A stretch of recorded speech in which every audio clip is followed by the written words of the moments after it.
नसीब अपना अपना। मैं कल फर्नीचर वाली दुकान पर गया, कुछ सोफ़े और बेड सेट पसंद आए तो सोचा तस्वीर ले लेता हूँ। घर वालों को दिखाने के वास्ते तस्वीर लेने लगा तो दुकानदार गुस्सा हो गया और मना कर दिया। वहाँ से निकला और जिस भी फर्नीचर वाले के पास गया इसने ऐसा ही किया। मेरे साथ ऐसा ही पहले एक दफ़ा कपड़े की बोतिक पर भी हुआ था कि जिस भी बोतिक पर गया इन्होंने कपड़ों की तस्वीर लेने से मना कर दिया।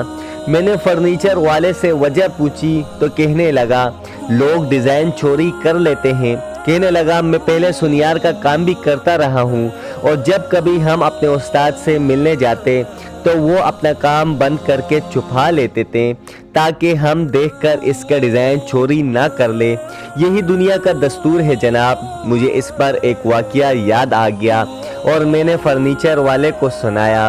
हमारे शहर में खुशी बर्फ़ी वाला बहुत मशहूर है।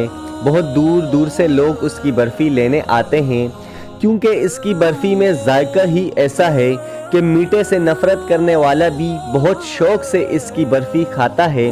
एक दफ़ा लाहौर में किसी शादी पर अमेरिका से कुछ लोग आए हुए थे। वो थे तो पाकिस्तानी लाहौरी लेकिन बाद में अमेरिका शिफ्ट हो गए थे। वहाँ शादी पर कोई बंदा खुशी की बर्फ़ी ले गया। अमेरिकी मेहमानों ने जब बर्फ़ी खाई तो हैरान रह गए। कहते हैं ऐसा जायका हमने आज तक नहीं चखा किसी मिठाई का। वो खुशी की बर्फ़ी के ऐसे दीवाने हुए कि मज़ीद बर्फ़ी लेने इसके शहर पहुंच गए। लेकिन मालूम पड़ा कि बर्फ़ी ख़त्म हो गई क्योंकि फजर की नमाज के बाद से सुबह 8-9 बजे तक इसकी जितनी भी 7-8 मन बर्फ़ी होती थी सारी बिक जाती थी और शाम भी असर से इशा तक यही हाल होता था।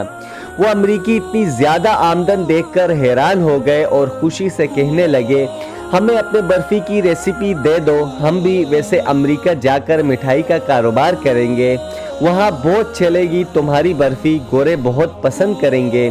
खुशी ने रेसिपी लिखवाई इनको और पकड़ाई और फिर बोला दूध, चीनी, खोया और मेरा नसीब। आप सब कुछ ले सकते हैं लेकिन खुशी जैसा नसीब कहाँ से लेंगे। तो मैंने इस फर्नीचर वाले को समझाया मेरे भाई तस्वीर या डिज़ाइन ले जाने से कोई आपका नसीब साथ नहीं ले जाएगा। हर चीज़ कॉपी हो सकती है लेकिन आपका नसीब कॉपी करने वाला कैमरा आज तक ईजाद नहीं हुआ है। आपका हिस्सा आप ही का है और ये रिस्क पहाड़ों की तह में हो तो भी मिलकर रहेगा।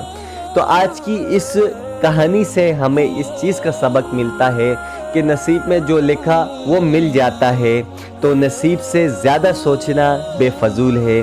आज के लिए इतना ही। अल्लाह हाफिज़। अस्सलामु अलैकुम व रहमतुल्लाहि व बरकातुहू।